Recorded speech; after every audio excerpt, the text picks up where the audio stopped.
Minutes of free show.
All right, good evening, good afternoon, good morning, and good night, everyone. It is Thursday, December the 11th, 2025. It's the FAK1180 show.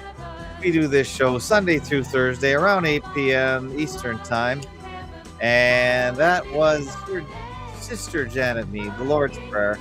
And that's Frank's favorite song, Frank's favorite prayer, so I thought we'd do it for him. This is not a religious broadcast, so don't get the wrong idea at all. And I see there's a few people here. I know it's false advertising, but it said Tim Osmond was going to be on the show. But guess what? He bailed. I'm fat and you're not. Yeah, he bailed again at the last minute. So come on, Tim.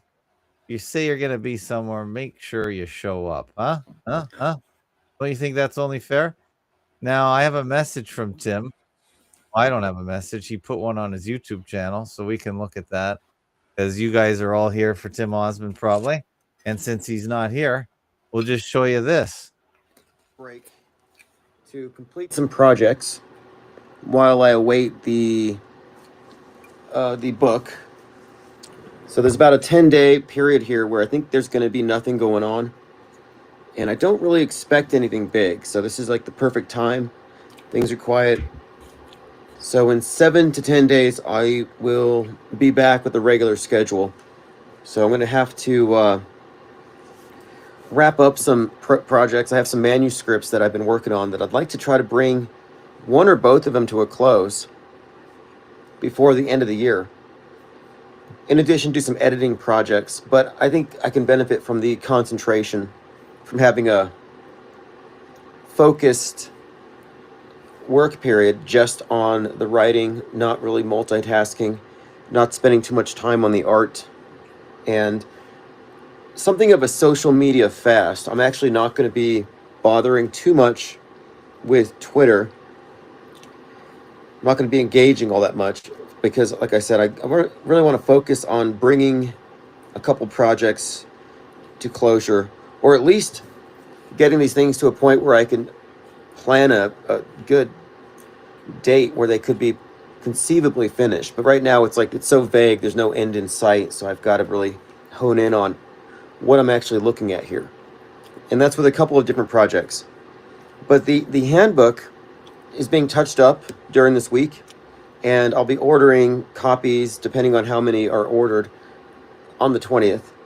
So if you want a signed copy, just go to ips.monster or check your newsletter. But As far as where I'm going to be, I haven't decided.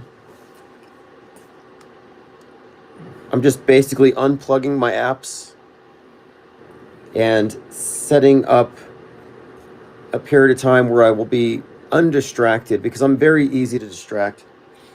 I'm like a cat chasing a laser pen.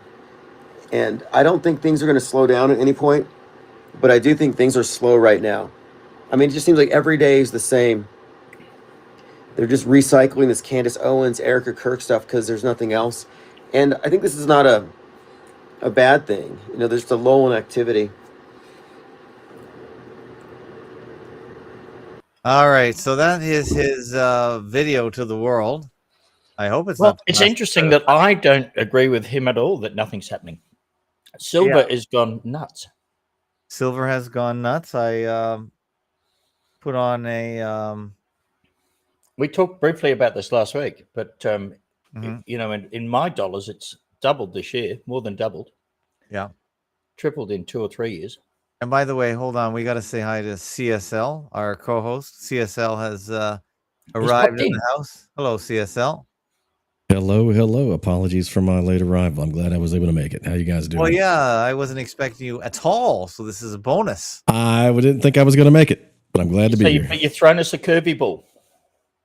That's right, a curveball, and it has been received and caught. Because the funny thing is, Tim Osmond wrote to me at 5 Eastern and said he's not making it. And that's after he said he would make it after not making it Monday. Yeah, it took me a minute after I joined to realize you were playing a video from him there. So he's taking a 10-day writing retreat. That's his most recent video, I guess. Yeah, that's what he says. And because we're skeptics, we don't believe it. Well, do we believe it? Is that wrong to doubt a truther? I don't think so. Wait, it's not. Well, it's not about whether we believe it or disbelieve it, is it? It's strange behavior. We don't necessarily know it's true. That's all. I think it'll be hard for him to stay away, but I do agree with him. I've followed him a little bit on his own Discord as well, and he's said some things similar. He was kind of suggesting he was going to be doing such. I know, but why would he say he's going to be on the show? I don't know. Was he not on you with Monday? I missed Monday. No, he didn't make it Monday. Oh, I'm sorry. Yeah, okay. And then I said, how about Thursday? You guys are accommodating as always, and there's always room. And yeah. And then he bailed at the last minute. He did email me, so that's kind. Yeah, at least he didn't leave you hanging. Yeah, well, I've always got Frank as a backup. Frank doesn't mind being kicked and brought back at the last minute. Not at all. He gave me permission. I did. So, yeah, so he didn't show up, and there's that video. It's all kind of strange, really. I know he's got some... seems to have financial issues, if I could talk behind his back. Well, I mean, to be fair, he shares that with his Discord participants too. Yeah, that he's working on trying to figure out ways to make money and get his finances in order. Yeah, that's where I get the idea from. It's not. He doesn't hide it. He doesn't hide it. I mean, he doesn't broadcast it on YouTube, as far as I know, and stuff. But yeah, he doesn't hide it from his think tank folks. Exactly. I don't always go in there. I'm spending more time in financial Discords now. Discord is pretty useful as a collaboration tool, of course. But well, the man has, from what I've gathered, and not to speak behind his back either, but just from a person outside looking in, he's sort of like, reinventing himself, so to speak, after some major personal calamities with relationships and otherwise. He had to move, and he had some relationship difficulties. So, I didn't know that. I can hear that in his message there too, right? That he's got an opportunity to refocus, and he's also thinking that he needs to take a little, break from the social media IV feed that he's constantly involved in. I think any of us could take advantage of that. I mean, if it wasn't for my full-time day job, I would probably be plugged in like that too all the time. And even still, I'm probably plugged in more than I should be. Yeah, I'm not as plugged in as I used to be. There's also nothing happening, really. Well, relatively speaking, in the PSYOP world, I think we can agree on that. Frank says other things are happening. But PSYOP-wise, what we like to bust media fakery, it's not...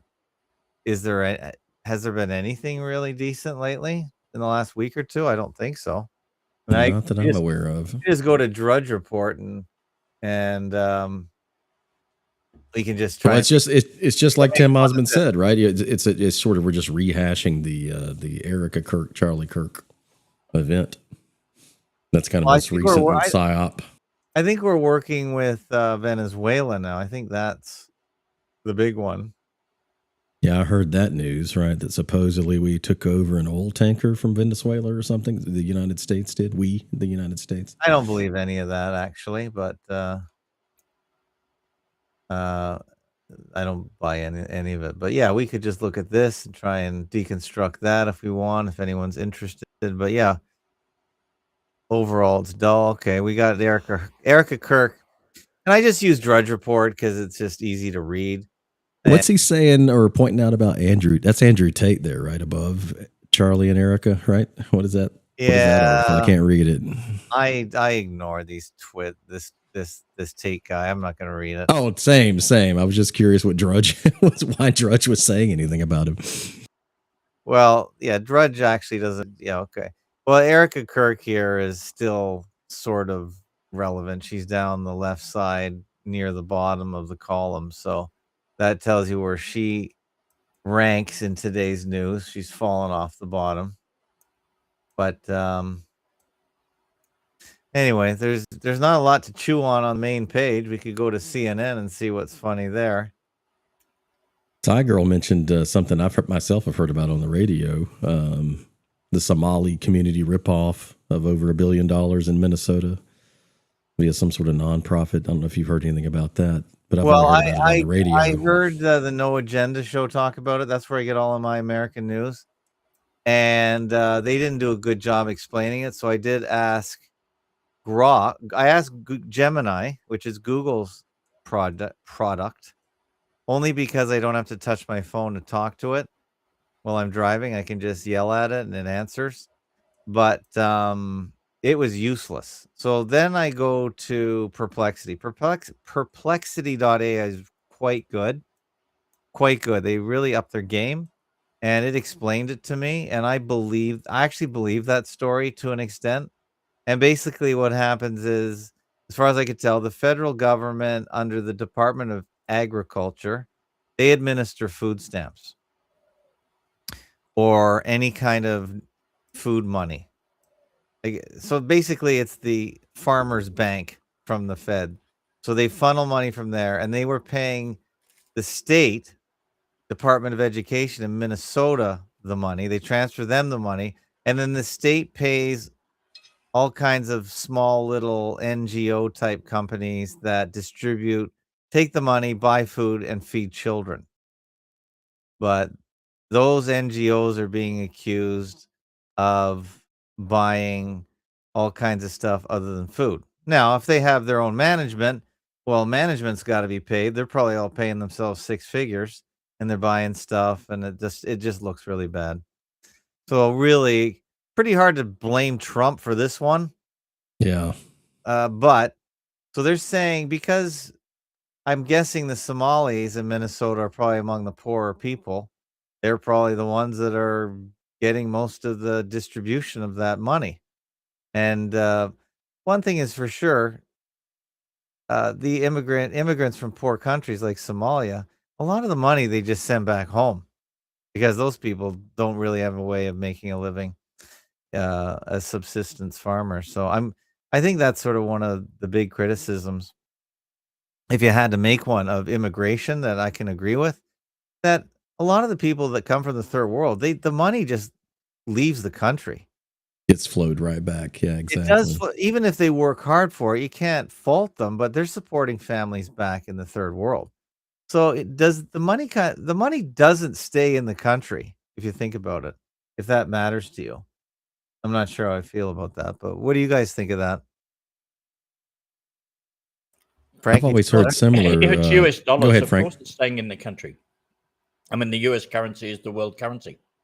Well, yeah, we know. Frank's eating. Well, Frank, you can eat if you want. You can just listen. I don't want you to. Well, it's similar to something that I've come to understand over time as I've moved into adult worldhood, and like at my employment, they have a thing where if I wanted to, I forget what the charity's called, but they can take a pre-tax donation out of my paycheck and give it to this common charity. I'll think of the name in a second. I was trying to think of it while you were talking, but it'll come to me. But anyway, it's something like that. It's not Salvation Army, but when I had looked into it, it was exactly kind of like what you were just saying, not necessarily giving money to third world countries, but like, let's say I gave $100 out of my paycheck. Well, supposedly 99 of it goes to the administration of charity, and $1 goes to the actual people in need. Right, so the CEO and the layers of management of the organization and so on are getting paid, but $1, of the actual money, if that is actually going to the actual charitable cause, and that seems to be very common across charities. What is going to be the outcome charities. of this story? The outcome of the story is going to be more division between people. There's going to be a whole lot of reaction against, African immigrants as a result of this. There's going to be a lot of, again, it's about, in my opinion, all of the things that are going on now is to create division amongst the hoi polloi in their various guises and stop looking at the people up on top. Well, there's always that. But there is a website. I'm not sure this is the right one. It's called CharityWatch.org. And I believe they are trying to determine how much of the money raised goes to good works, I think they call it. And it says here, groups included on the Charity Watch top-rated list generally spend 75% or more of their budgets on programs, spend $25 or less to raise $100 in public support, do not hold excessive assets in reserve, have met Charity Watch's governance benchmarks, and receive open book status for disclosure of basic financial information. Okay, what's the name of the Charlie Kirk Turning Point USA? Is that a charity? No, it doesn't even show up. It is a charity, I think. So it doesn't even rank. Well, yeah, universities are charities. Oh, you mean like just being nonprofit in general? Where they can take donations and redistribute? No, that's different. That's different. Let's see if Harvard's in there. No, none of the universities are probably in there, but they are charities, I believe. I guess I could ask the bot. But anyway, so we could look up and see if any of these. United Way is the one I was trying to think of. Yeah, United Way is one of the biggest. Is that Australia? I'm not sure. In Australia. It's very big here. Yep. Yeah, and it's one of the ones that when I looked into it several years ago, that very little of the actual money that is donated is actually used for the charitable cause they claim. Yeah, primarily it just goes to fund the organization itself. United Way is not rateable because they say because of its structure. And I think it's because it has so many local affiliates. It doesn't want to go through it. Boris is tired of Charlie Kirk, so he wants us to stop talking about that. Well, we haven't actually talked about it much, have we? We just referenced it, but not. Yeah. What about the Salvation Army? Well, Tim Osmond brought it up too, talking about how the system is just rehashing it over and over as far as recent psyops go. Salvation Army in Midwest gets an A minus. That's pretty good. Mm-hmm. All right, and here's silver. Frank wanted to see silver. Silver is 63.64. That's just a huge jump. That's just in the last few days. Yeah, you can see it. Wow. $5, $6 in the last few days. Well, yeah, if we can zoom out here on the map here, let's look at this week. Let's look at this. This is the last month. So it was down here in the okay, that's the 50s. All right. So yeah, that's a large jump from 50. Yeah. Well, it was 48. Well, here's in the last year. So it was in the 30s, and now it's doubled. Yeah. Yeah, that's a good one. If you look at the last 5 years. Yeah. Well, it's been pretty consistent. Around 30, and then it's hung out in the low 20s, and then the end. So Frank's possibly doubled and tripled his money after he bought it 5 years ago. Well, that and his Bitcoin. Like zero Bitcoin. So there you go. Silver. Way to go, Frank. No, it's sorry. How does that tie into what you were is saying? it doesn't. It's really just saying that why there's no real discussion about it, but it is likely to be one of the most profound events in terms of what's going on with money in the USA and around the world. You're going to Okay. see a significant move away from people buying bonds, and also another precious metal series. Take a look at this, Frank, and CSL. Campbell's condensed tomato soup unit price per can. Other products come and go. There is substitution, there is shrinkflation, but only one product can be tracked reliably over time to measure inflation at the grocery store. The consistency of Campbell's tomato soup as a product over the last 128 years has been available to consumers to buy, makes it an ideal product to follow to understand how inflation has affected the prices Americans pay at the grocery store. There's no shrinkflation for marketers to hide the price increases that have taken place for the product over time. You can clearly see that in 1971, when the United States abandoned the gold standard, inflation launched. And in recent years, our national debt has skyrocketed, further eroding the buying power of our currency. So there you go. That's all you need to know. Well, the other thing you need to know is why is there a debt in America? Mm-hmm. It's American dollars. So who is the money? In debt to who exactly? Frank, we discussed this though. We owe it to ourselves. It's a circular problem. Yeah, they claim we're borrowing it from our children, right? Yeah, that's who you owe the money to. Your children. But how do you owe it? I state again, if that were true, why doesn't the reset just simply involve the US government saying, okay, the debt clock is set back to zero? Well, you'd have to ask someone smarter than me the answer to that. Well, there's an interview with the top guy, who's in the Reserve Bank, and he's asked to explain how the money borrowing works, and he flubs around, goes absolutely nowhere. Oh yeah, we saw that. We played that. The whole point is that this situation is entirely. What I'm coming back again and again is the whole point here is to set up the idea that silver and gold are real money, and all the other stuff is not real money. Right? Really, right, money like is the idea of the gold-backed dollar, right? The gold-backed dollar was real, now, but after that, it wasn't real, right? That's what you're saying? What happened in the last 2 decades or 3 decades is that the large private banks and basically the JP Morgans and so on have basically accumulated large amounts of gold and silver. So when these guys, then the public, basically, as far as I said, they're trying to get the public to clamor to go back to a gold and silver standard. Of course, who's got all the gold? Not them. All the gold people had got confiscated in 1933 in the USA. The whole idea of I'm not sure that's true. Are you? What do you mean? All the gold got confiscated from the Fort Knox is empty, right? No. I don't know. I'm just saying that the US people had always used to have gold, right? And in the 30s, the gold was confiscated. They were paid $29 an ounce. Okay, that's not confiscated. It was whatever. And then as soon as that happened, then the whole thing got revalued to $36 or $37, and then that's been held in place. But the point remains that gold and silver are no more or less useful than the way the current money system works. What the problem is that the money system is being abused relentlessly.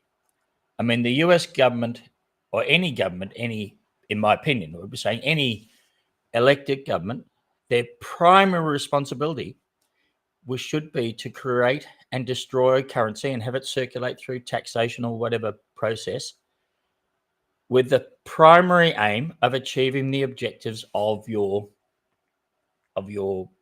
organization, your country, whatever your country stands for.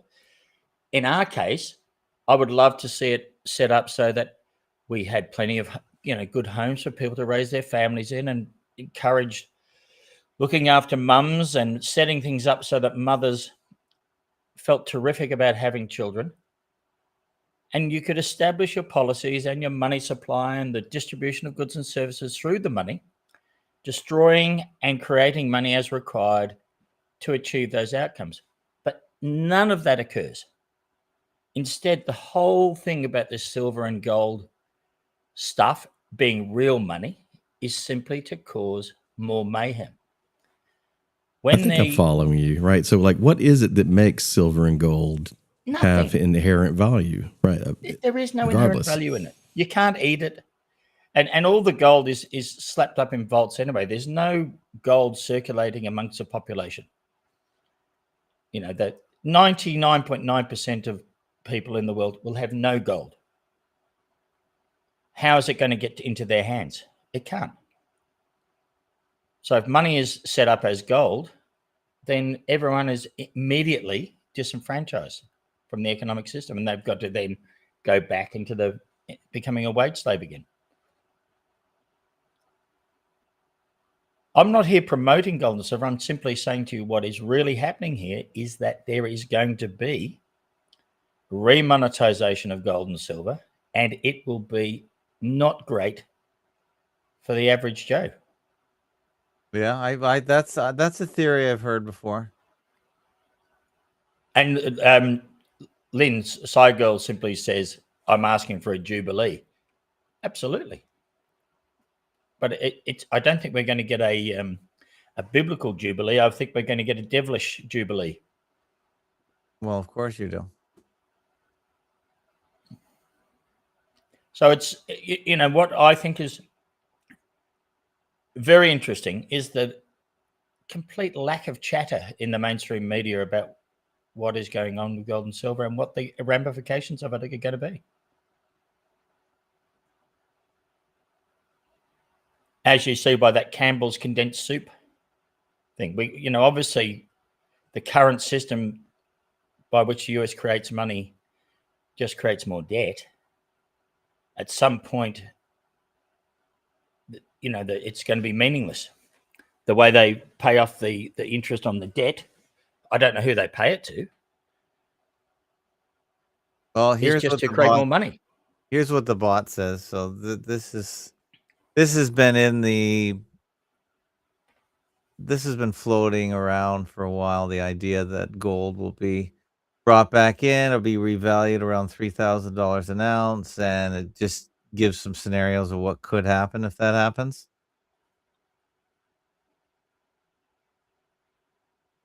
Lynn said she wouldn't eat Campbell's soup if she was starving. well, there's been some theories and rumors surrounding some sort of release from some VP. I sent you the link there, Ab, just for a quick headline. Okay. Where some VP of IT or whatever was suggesting that, like, the chicken they use is fake. It's 3D printed or something. Did you hear about that? Yeah, I heard that. Yeah, and that's chasing the bottom dollar. Like any publicly traded company trying to produce the product for as cheap as possible.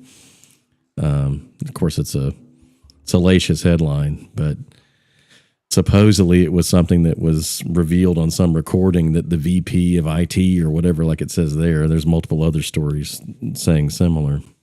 But basically saying that, the things they even put in this soup these days. And that combines, just my own research into that a little bit. People are saying that they noticed that those people that do eat Campbell's soup, unlike Cygirl, say that its taste has changed. Like it's nothing like it was when we ate it years ago as kids. Well, a lot of it is to do with salt substitutes, by the way. You think? What a lot of the flavor of food is being altered by lowering the salt level, the salt content, and looking for alternative flavoring agents, because for most people, lowering the salt level makes the product not palatable.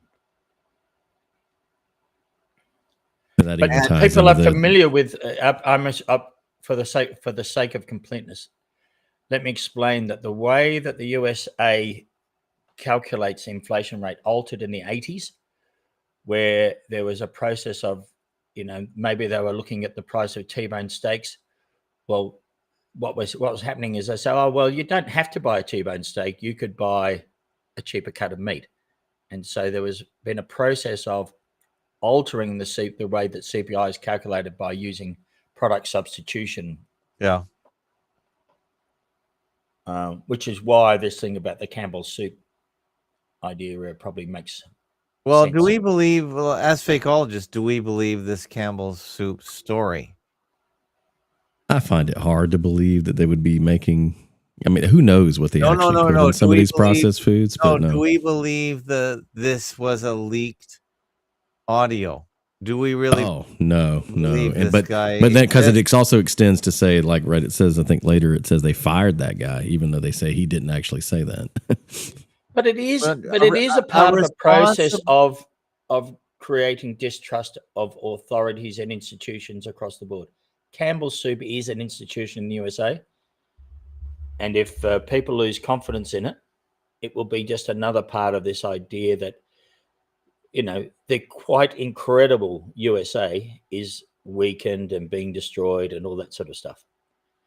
I think that interview with the Russian spy, whether it's true or false, it still points to the fact that there's been a massive attempt to demoralize the people of the USA and the organization of the USA.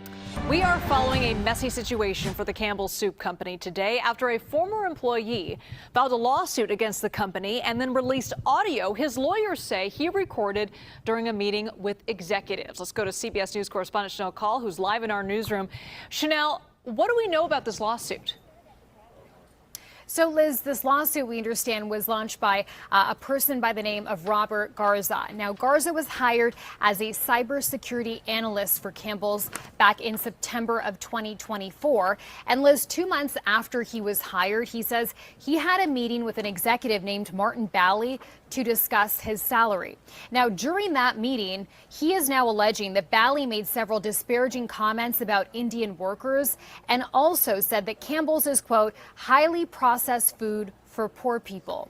Now, CBS News did get a copy of that recorded phone call. Garza's attorney is saying that this was secretly recorded. So take a listen to part of that conversation.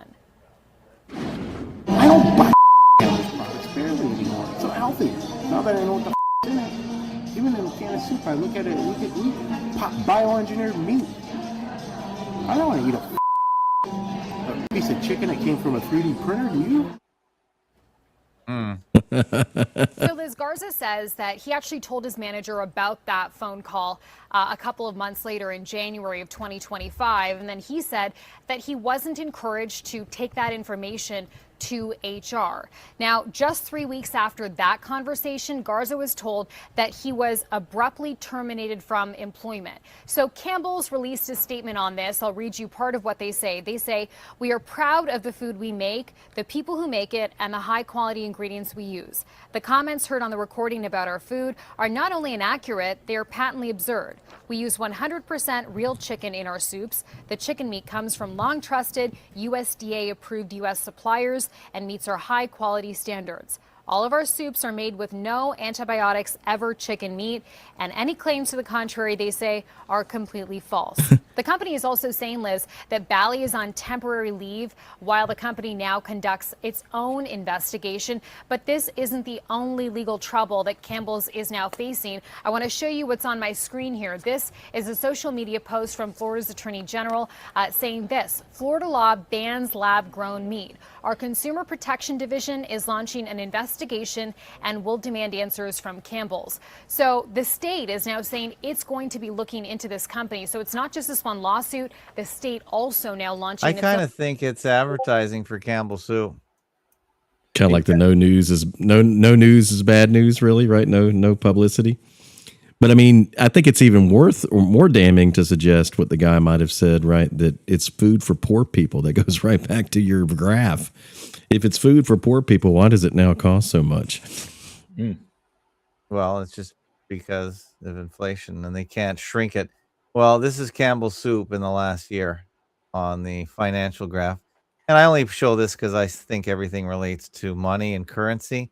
So Campbell's, Yes, I do too. Campbell's at the beginning of the year was $42, and it's slowly done the opposite of silver.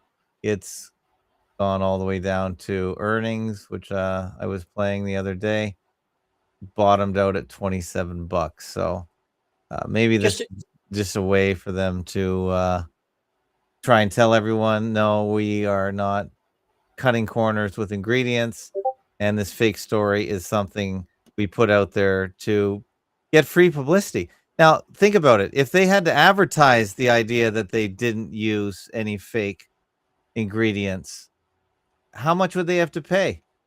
How much did they have to pay for this so-called leaked story? Oh, right. Think about it. Nothing. Whereas the controversy is free. The controversial side of it is free, essentially, right? From an advertising marketing perspective. So all they had to do is put out a statement that nobody would have listened to otherwise. So there you go. That's my assessment, and just in time for earnings, because earnings came out a couple days ago, and it's a big day for all companies every 3 months. And if you're trying to get some juice into the stock, well, you want to get people talking about you. Now, but aren't the PE and price to earnings ratios of all US stocks at crazy levels? I wouldn't say 300 years to get your money back, don't you? I wouldn't say all of them. This PE is only 14.65. So that's saying you have to have nearly 15 years to get your money back. Yeah, I'm not quite sure that that's what actually it means. And then after tax, because you'll get taxed on what your dividends that you get paid. Yeah, I'm not gonna break down the numbers because a lot of the numbers are detached from any kind of reality anyway. But I just wanted to point it out. I think that was an advertising campaign, just like when car companies do recalls.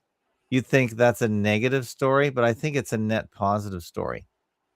Well, that's an interesting point of view, Tim, and quite different to how I interpret it, I must admit.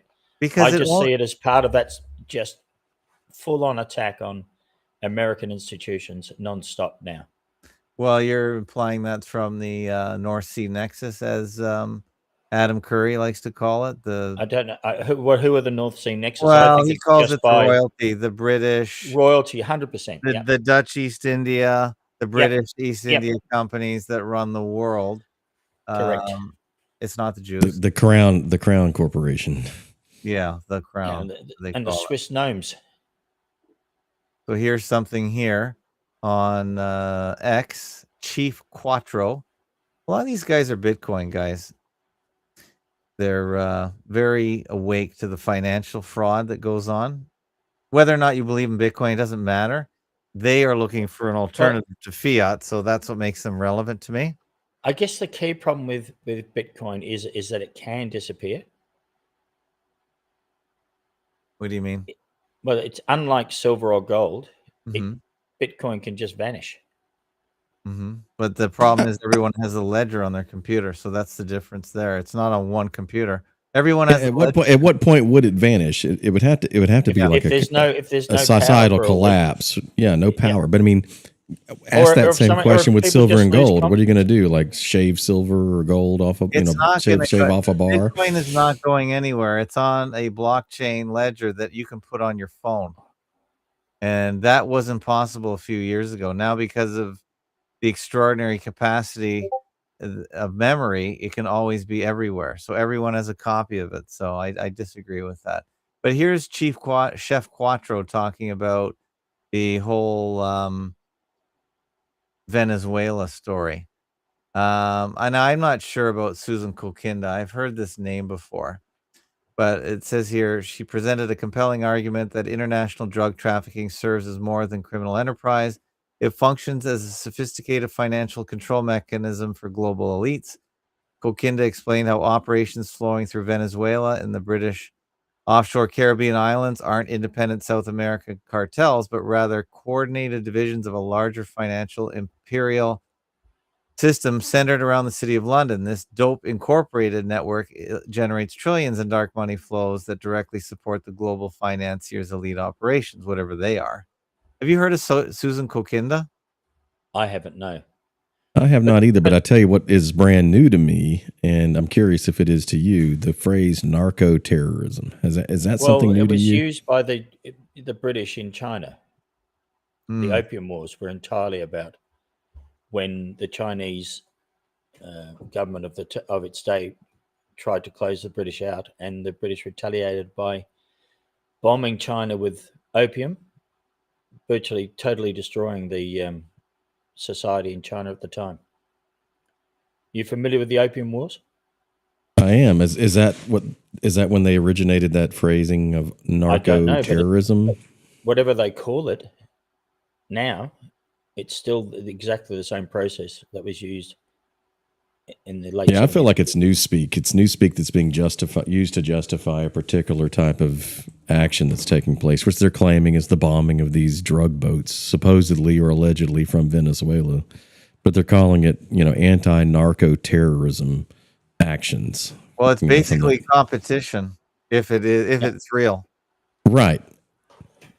Yeah. Because there's lots of information and history and stories. I don't know if you guys have talked about it here on this show, but about the CIA with the drug wars and cocaine and Highway Ricky Ross and all that with crack epidemic and so forth, where they were literally flying planes from Colombia with cocaine on it, the government of the United States, to infiltrate this country. And now they're saying that it's only coming from the foreign government. You're aware that the Taliban had virtually eradicated the poppy seed, right? So and then the United States shows up to manage and run those poppy fields. 10,000 tons of heroin again. Yep. All protected by U.S. soldiers. Yeah, Cy Girl was telling me Susan's a LaRouche. I actually like the LaRouche way of thinking. I'm not saying it's right necessarily, but what's your summary of LaRouche thinking? Well, I think it goes back to the Dutch East India Company and British American Empire. All the way back to the actual Silk Road, the original Silk Road. Yeah, that kind of thing. It's Susan Kokinda, and she also has the Prometheus thing I was telling you about before. The Promethean Daily News. My assumption was that Susan Kokinda was a government official. Is she not? No. Well, she's the chair, I think, of the Michigan Republican Party. But she's basically saying this is a America versus the British East India Company royalty types. That's her thing, and I think that's a LaRouche idea. So this is her channel here, Promethean updates. It's entertaining. It's sort of another way of looking at things. I'm not sure it's real, but it's alternative ideas. That's why I like it. I'll put a link to that in the show notes. The City of London and Venetia. Yeah, Cy Girl is saying that. So, did you intend to stop sharing your screen? Oh no, sorry about that. Yep. You were talking about something you had on the screen. It just dropped off. There you go. Yeah. Okay. I'll put a link to that in the show notes. Yeah, if the LaRouches think about we went to the moon, then that shows they're not exactly with it, but you got to pick and choose. You got to pick and choose. And just flashing back to the Minnesota story real quick. Where did the Somalis fit into that, as far as you understand? That's what I'm trying to figure out just from the news stories. It's probably the largest social economic group in Minnesota. They came in the last 20 years, so they're on the bottom of the food chain. And one of their charities, most of the charities, I think, were feeding those people because they're poor. I heard that, right? It was supposedly feeding the children, right? Yeah, well, the poor. Well, yeah, they are 501c3 charities. Feeding Our Future was one, and it lost its status in 2022. And then another one, Think Tech Act Foundation. Theirs was revoked in 2020. Stigma Free. Another one, it was basically distributing food during COVIDs. This is where all these things got born out of. And the last one was Somali American Ferry Boat Education. Similarly, they lost their charitable status as well. And just for basically taking the money and not being transparent to where it's going. But this is an old story. The question is, why is it coming up now? Why is it resurfacing? That's the real question. So there you go. There's that. Lynn's put a comment here that I think is very salient and important. These charities render the people useless. Mm-hmm. You know, Okay. people that are. If I'm misquoting your intention, Lynn, let me know. But a lot of the charities, basically are causing learned helplessness. Okay. Well, it's like walking around with a crutch all day. Is your leg going to get better? I heard some commentary similar to that from on one of the radio shows I was listening to on my commute from Newt Gingrich. He was supposedly has become involved in this, which is part of my initiation into this supposed fraud. He claims that this particular Minnesota Somali charity fraud is some of the worst or the worst in American history, like $1 billion of money. And that it's essentially that it was the way it was explained was that it was, if you ask people, if, can I give you some money? Well, then people will surely say, sure, I'll take your money. But then there's no checks and balances. And in fact, it's designed to be fraudulent or corrupt. But that's the most I know about. It's just what I've heard. And so I'm not normally one to just repeat what I hear, but it's a weird story, and it's weird to me that it's coming out right now. Supposedly, some of these programs have been around for decades, even in the state of Minnesota. Mm-hmm. Yeah, Lynn is saying Webster Tarpley. He's maybe one of these guys that I've heard before on Alex Jones way back in the day. So he's still alive and he's still on X talking about stuff. I'm not sure it's any interest to fakeologists, but it's there.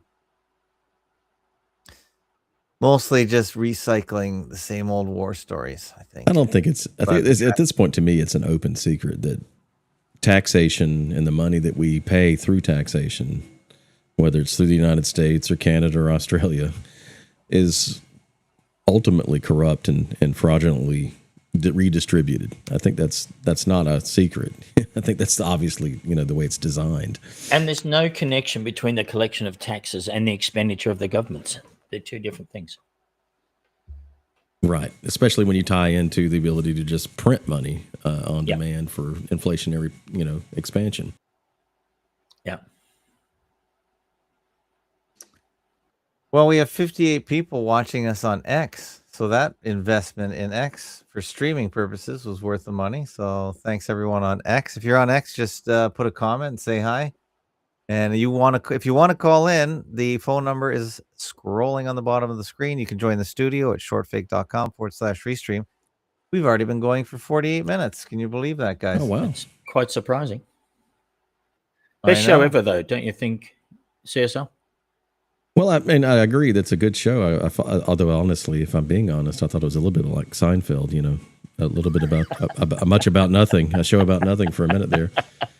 I'm a little bit of the opinion of Ab that a lot of people, I would think that our audience doesn't necessarily find interest in this type of commentary, but I do. I know you do, and so does Ab. I mean, you had said, I think last week when we were on the show together, that money is one of the greatest conspiracies of all, right? Or the greatest fakeries of all. Well, it's not so much. It's not so much that money is to me. I've got no problem with the concept of money. If someone, having an agreed way to exchange goods and services is a really good idea. No problem. What the issue for me is the disconnect between the elected government and the creation and control of money. It is, in my opinion, this. If you're saying you've really got a democracy, then the key duty and responsibility of any elected government is the management of the money supply, and to make sure that management is congruent with the stated objectives of a particular society. And the key problem here is that What does Australia stand for? What is Australia trying to achieve? What is the USA trying to achieve? Is it doing things for its people? If it's so, what are those stated things? You know, none of this is what would you call it? None of this is extrinsic anymore. We don't make it very clear what is the purpose of what countries are for. What are we trying to achieve? That's a good question. Yeah. What does even patriotism mean at that point? Yeah. You know, if you were, you know, I'm an Australian, I'm an American, I'm a Canadian. I mean, to what extent? Other than the fact that you were born and raised or lived there. Well, do we share the wealth of the country is the question that is always asked by nationalist types. Do we share in the resources? The answer, of course, is no. No, we don't. No, we don't. We get to work to help harvest the resources, but we don't get our alleged share. That's, I guess, the main problem. We're back into the idea of being we're the slave wage class. I mean, if unless you're independently wealthy and don't have to work. Well, the ultimate cartoon video on that is that thing about the plantation, which I just think is just brilliant. Have you seen that? I think I know what you're referring to. Yeah. Do you have a quick link to it? No, I'd have to look for it, but I'll do that. I think I know what you're referring to. Chat amongst yourselves. Oh, by the way, Canada is developing their own digital ID app, but I think it's going to come through the big tech bros. Google and Apple have their own digital ID that they're going to be selling as well. Not selling outright, they're selling access to. So I have a question related to that, right? So the conspiracy theory, if you will, the idea, you know, it's not a conspiracy. Well, what I'm saying is the conspiracy theory of the idea of why they would need to be able to identify each of us, right? So go over to Europe and their recent censorship laws, right? You know, where people are getting supposedly, I know this is controversial even with some of our former or current fakeologist participants, actually being arrested for such, right? You know, kind of like even with back in the day with anti-Semitism. But supposedly there's stories out there of people being arrested for things they've said on Facebook or other social media, and that certain things are restricted and censored. That has not yet come to America. The idea is that it may. But even when, like, for example, Elon Musk himself took over Twitter, he had suggested early on, I think it's been a couple of years now since he took over Twitter and turned it into X.com, that he needs to implement a form of digital ID to, you know, validate and identify the actual real humans that are on the platform. And I can see some value from that from a technicality standpoint or a technical standpoint, right? Are you real? Am I real? You know, if I'm just providing text-based or other type post information, Reddit's useful for that too, right? You know, someone on Reddit posting something, are they real or are they a bot? If there was a way to validate that. But there's a conspiracy theory that's deeper, you know, about the control system and the control matrix that's supposedly coming and in progress.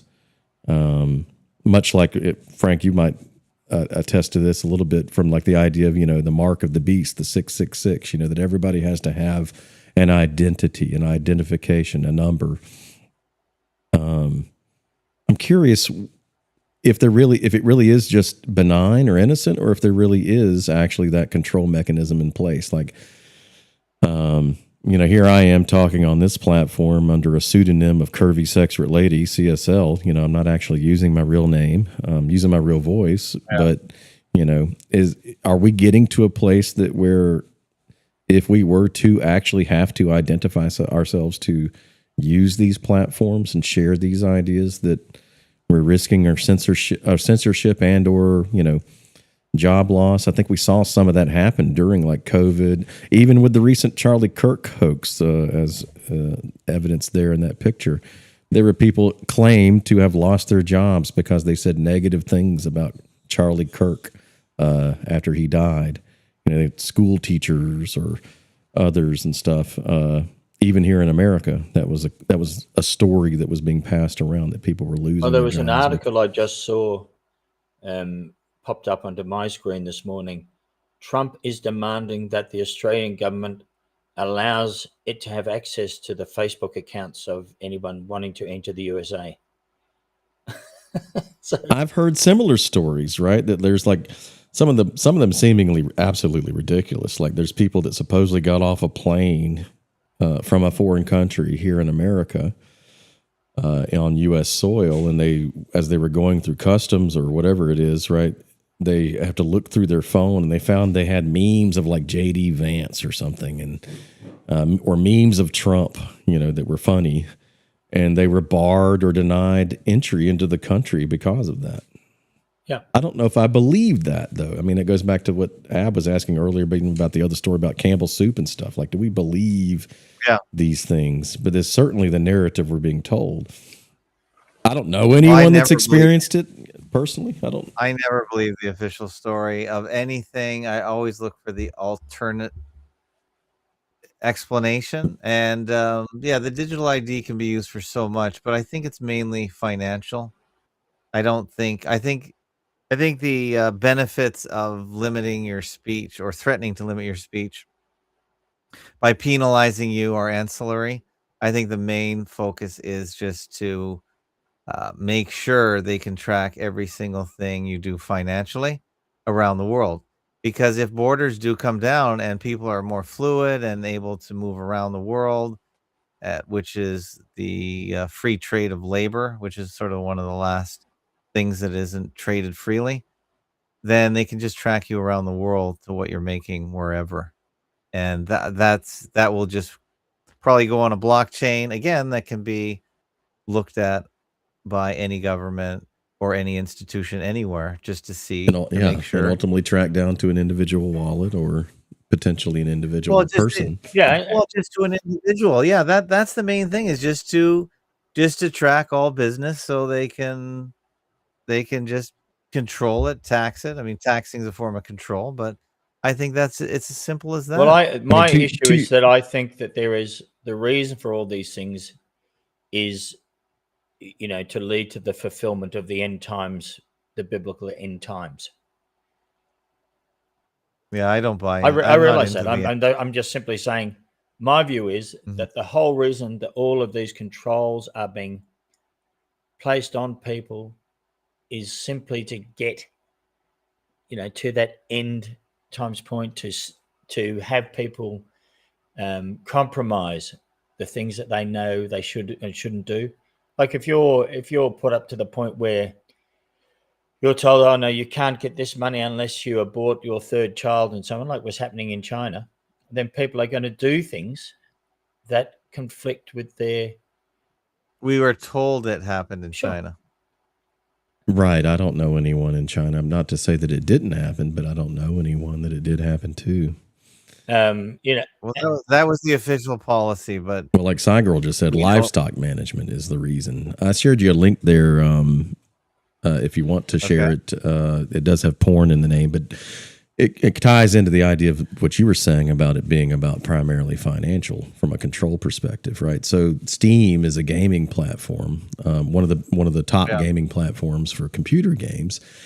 And they were recently, a few months ago, last 2 or 3 months, were forced into a position that Visa and MasterCard, their payment processors, told them that they could no longer sell these potentially, these adult games, right, that had adult content in them. And that if they didn't, they were going to stop them from being able to accept payments for any of their games. And so they were literally put their back against the wall. And when you think about it, right, so Steam is much like Netflix or Amazon or other movie distribution platforms, for example, in a similar fashion, are being, the way we pay for them is with a credit card. And if the credit card processor says you can't buy that stuff because they're not going to process a payment for those things, well, then what does the producer or the platform or the publisher have a choice? At the end of the day, they have no choice. That's what Steam was. Steam is the largest gaming platform on the planet, the most profitable. They're privately held at the moment. They're not publicly traded, and they were their back was put against the wall, and they were forced to remove these adult games, if you will, adult themed gaming. And I don't really care one way or the other. I'm just making a point about the control aspect of it from a financial perspective. That if you don't do this, then we're not going to let you process payments for all the other games that you're making millions of dollars, every day or week or month or whatever on. And so they had no choice. They were either going to continue to accept Visa and MasterCard as payment processors, or they had to get rid of this content. And it's a question then of whether or not the people involved in these kind of it's really a strong arm tactic, can then use the legal system to appeal against that kind of abuse of power, isn't it? The issue is if you're told that you can't take those payments, and it turns out to be that's extortion of some kind or racketeering in some way, will the legal system? Yeah, that is racketeering. Yeah, I agree with that. Will the courts be able to enforce this on private companies? Because as Tim, you have pointed out many times, private companies can do all the things the government wants them to do that they can't do. Right. That's why they have public-private partnerships, so they can get around that. And that's and I think you really, in my opinion, you hit on that very early, or several years ago when the COVID nonsense was going on, that what the government is not allowed to do through its constitution and so on, they can do it by contracting out the services.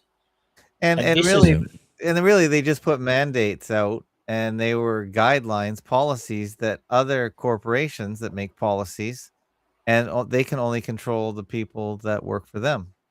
Policies only apply to the people that work for the corporations. So the government's policies really only applied to the members of that corporation, of the government of Victoria, or government corporation. So they're just policies, though. But they couldn't even. That's the same in the United States. It was the mandate for the jab was federal, and only if you were a federal government employee. But then somehow, some way, that then extended by default because of the companies involved. They were at risk of losing their federal contracts if they didn't also participate. And so that then extended to thousands of organizations. That just proves that everything is maritime law. It's corporate law. So that gets back to the point I was making before, Tim, that it's not just about money. It is about being controlled to do things that are against your conscience. And, I'm saying that this fits in very well with the biblical idea that we're our enemy is trying to separate us from our God. Now, I'm just pointing that out simply because that's the way I think. Other people are going to have different models. But I think the whole purpose of what we're experiencing is spiritual, not material. Mm-hmm. Here's another graph from the Bitcoin crew. You could turn that around too, Frank, to say that the spiritual, if that is the case, is being manipulated through the physical control mechanisms. Yes. Yeah, that's the corollary, isn't it? Yeah, absolutely. Here is the trillions of United States debt that expires next year. There's the graph. So, in other words, this is going to roll. It's coming due. They're going to have to roll it over into today's interest rate. So this was. But who gets that? Who is that money owed to? All the people that buy the debt, which is all kinds of you and me. Again, I keep saying it's owed to us. It isn't me. Well, if you buy any kind of instrument that buys United States treasuries, then I don't. It is you. Well, maybe the Australian government does. Does that even include U.S. dollar promissory notes, right? I mean, it says notes and bonds. No, it's U.S. It's T-bills, I believe. United States T-bills, treasury bills. Okay. That is the main instrument. So that's what's due next year. So are we ready for that? Is that when is this bomb going to drop? I mean, I guess this is all unless there is a point where unless there was a point where they simply say, "Oh well, okay, we owe you that much. We'll give you all these these dollars or whatever it is you want, and that's it. And as I said, the government can create those, whatever it is. I know, but Frank, the net result is going to be inflation and more Absolutely. inflation and hyperinflation. Yeah. You think your So $60 what steak is the is expensive now? What is the reason then that the US government embarked on this as a way of creating money? It never made any sense. It always had to end this way. Whereas if they had simply been the backer of their own currency, which has happened many times in history, they would simply bring money in and out of circulation as required to suit the activities of the, what their country, if you like, was doing. So none of this makes any sense. This decision to just constantly get to a point where, as we know, anything to do with interest goes hyperbolic at some point. Well, the question is, what is going to happen? And I think it's just more of the same, more faster inflation. Well, what I think is going to happen is you're going to be put onto a gold silver standard.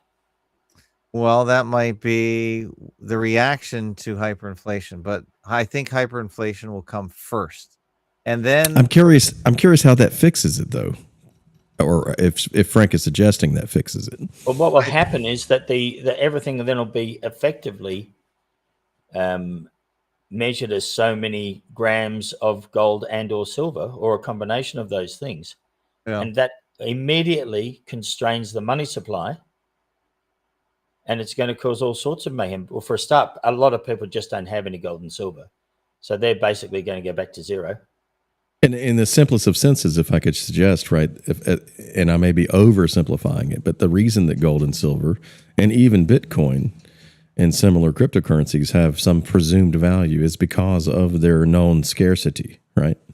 Well, okay, there's a finite as far as I know, people say that gold has value, but the amount of gold that's used industrially is zero. Practically every gram of gold that was ever mined is still in existence in a vault somewhere. Silver gets used, iron gets used, copper gets used, and so that I guess that was the reason. It's a reason why it can work as a currency, but the issue is not about whether it's useful or not. It's about the fact that once they go to a gold, silver, and copper currency system again, that means that the wealth is going to become incredibly concentrated. The guys that have for those who actually own it, right? Yeah. Everyone else has just got nothing. They've literally been returned to paupers. And we're back to promissory notes, right? The idea that you could take this piece of paper, go to the bank, and actually exchange it for some form of gold, silver, or copper, right? That's gone. And that's the issue, and that to me is the problem with Bitcoin. If no one wants to honor the Bitcoins, then they're of no use. Well, I honor Bitcoins here at fakeologist.com/donate. So if you want... But you also honor Canadian dollars and US dollars and Australian dollars. I take it all. Absolutely. He even takes Satoshi's, a fraction of a Bitcoin. You're not a proud man, and that's neither should you be. I'm simply saying that when this thing happens, it's just going to be a total shock. You look at that graph you just showed us. It's going to be a slow melt. It's not going to be. I don't think there's going to be an overnight shock. I don't think so, but it will. It'll be fast. It could be fast. It could be a nothing burger. I just put the graph out there for people to observe. So if something does happen inflationary in 2026, you'll have a clue. Maybe, as you brought up at the beginning of the show, maybe the silver being hoarded has something to do with it, because it's simply the symptom of the end, in my opinion. Yeah. I agree. I mean, we're talking around the idea of unraveling the mystery. I don't of this like all, the end idea. There's something going on. I'm not an eschatologist. It's not the end. It's just the next phase. It's not the end. There's no end. Sorry, there's. So your view is that there's no collapse. No Would you say no collapse, Ab? There is a biblical. There's no. There is a Bible. No collapse. No. Which has a book at the end that says this happens and then this happens. No. It's just there's going to be the next stage in the Well, even in the changing Bible environment. says there is the next stage. The next stage is those that are chosen go on to eternal life and Well, live The in- tribulation. Well, The those rest that that have- remain way are in the past all that. tribulation. those This that is have after the great silver white can throne go to the judgment. next level. The rest of them, digital ID to get your food crumbs. That's it. But you're not And it's and not then the that- digital ID will force you to only be able to buy the food crumbs that are approved. right, because then they can actually, and this maybe the Somali scandal is part of it, because literally the government gives money, they pass it to the next level of government, and that department passes it on to private charities that are supposed to distribute it, and then they steal it and feather their nests and buy cars, and then they give 5% to the starving children. Yeah, and I know they might not be starving. I don't know why anyone in this day and age can't make oatmeal. It's super cheap, but that's just what happens. So maybe with digital, Ab, I had a friend of mine that was a coworker that has since moved on, but he moved from Haiti. And I asked him about why did he and his family move to America, and they moved when he was a teenager, and then he later had his own child. And he says, "Well, we chose America because even the poor people are fat." right? Yeah, I've heard that so many times. I have heard that, and that's sort of a common trope, but I've heard it. But again, maybe the idea is instead of issuing another $10 trillion, well, the next wave of money will supposedly help fix these issues where when they hand over money and it gets unaccounted for and it gets squandered, this way maybe they can have a little more control over it. So that one, whatever unit of currency is, all goes to good works and not to being stolen or grifted or bribed or frittered away on the wrong thing. So maybe. But remember that money doesn't do the thing that you want to do. Money is the motivation to get people to do the actions. People have got to feed each other. People have got to help out other poor people with their actions, and they grow food and they do all of these other actions. So the cure, in my opinion, to all of this is really the volunteerism. At some point people need to be ready for a breakdown in the way that these things happen, simply by establishing a, if you like, a network and ability to, just get through this just by helping each other out. Well, it gets that simple. The idea that you have to have money to do anything, money doesn't do anything. mhm. You can't eat it, like you said, Well, hopefully, but it does provide food. I'll But it take doesn't my provide help. Food is grown provided by God, right? There is a system I'll take overlaid my on help that. in the form of money right now. I don't need any other help. The only help I need I think you should close the show with money from what is it? It's a Gas. yeah. Pink Dark Floyd, Side of Pink the Floyd Moon, money. Pink Floyd, yeah. I'm kind of sick of that song. That's Oh, come on, put it on. Oh, I don't even like it anymore. That one is played to death. There are a lot of Money. funny songs. It's a gas. There's so many better Pink Floyd songs, but I don't feel like playing it now because we got to go. We've been on for an hour 13. It was a good show. Different. This is sort of a chat. I think we've had a good chat. Yeah, we've had a good chat, I think. It's a very good chat. We didn't even have a caller in her tonight, and it's too late to call in now if you're thinking about it. Yeah, I missed Jay from Texas and John the Beggar from the St. Lawrence seashore, the South, or whatever. Yeah. And the Jay phone and lines John, were just open. know that we've mentioned you in dispatches. Yeah, and we played the John the Beggar song twice this week. I don't know if you heard that Portal Complex from the IPS Yes. world. He created a song quite quickly using AI as well. And hopefully we can get other songs from him or anyone else. That's value for value. If you want to do a song for us, I'll play it. It'll be an intro song. Lynn says you should go out with money from ABBA. Yeah, money. It's a rich man's world. I like that one too. They're all good. But anyway, it's the end of the Fakeologist week. On the weekend, we have the Discord. And really, next Sunday, I guess we have Prophet of Fiction on Sunday. I'm not sure if people are enjoying that. Some people are, I guess. And we don't really have any other guests that are scheduled because the year is wrapping up. But And what is your Christmas schedule? What's your Christmas break? well, I don't even know. It's gonna be CSL and Frank on Monday, Tuesday, Wednesday, Thursday. Yeah, really. Yeah, Cy Girl says newborns will get Trump crypto accounts. Yeah, maybe. Yeah, that's part of the story going on right now. Maybe, yeah. Michael Dell and his wife donated like $6.5 billion or something supposedly. Yeah, that was a strange woman, strange looking woman. I don't know if she had plastic surgery, but it's very transpicious as well. But yeah, I don't really have a schedule in mind. Tim Osmond says there will be no psyops for the next 10 days. That's good news. So he doesn't need to be on duty, but we'll be on duty, I guess. But we'll soon find out if he's a false prophet or not then. Yeah, maybe. But yeah, we've got probably next week for sure. We'll do some shows. And then after that are the last 2 weeks of the year going into the new year. And I'm guessing it'll be pretty sporadic because people do what they do. But it'll be supply and demand, maybe.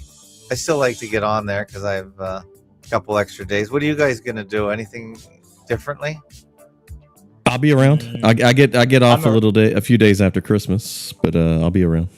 I'll be around too. All right. I've got grandchildren around, so I may have to sneak upstairs or something. All right. That's good.